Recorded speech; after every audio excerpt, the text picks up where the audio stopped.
Interpretation का मतलब और कुछ मिसालें। तो चलिए शुरू करते हैं। सबसे पहले इंटरप्रिटेशन का मतलब होता है तफसील से समझना या किसी चीज़ की ताबीर करना। इसका इस्तेमाल किसी भी चीज़ को समझने में या एक्सप्लेन करने में होता है। चलिए पहली मिसाल देखते हैं। मान लीजिए आप एक कहानी पढ़ रहे हैं लेकिन कुछ अल्फाज आपको समझ नहीं आए। अब आप इंटरप्रिटेशन कर रहे हैं, यानी कि आप कहानी को अपने अल्फाज में समझ रहे हैं। इंग्लिश सेंटेंस बना लेते हैं। So when reading a story, if you come across unfamiliar words, your interpretation helps you understand the narrative in your own words.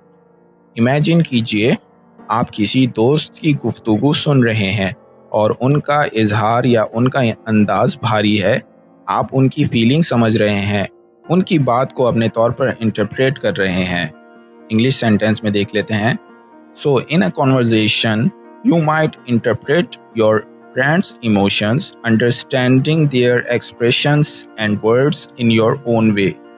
तो दोस्तों, आज हमने देखा कि इंटरप्रिटेशन का उर्दू में क्या मतलब होता है और कैसे हम इसे रोज़मर्रा की ज़िंदगी में इस्तेमाल कर सकते हैं। अगर आपको वीडियो पसंद आया हो तो लाइक करें, शेयर करें और चैनल को सब्सक्राइब करना ना भूलें। मिलेंगे अगली वीडियो में, तब तक के लिए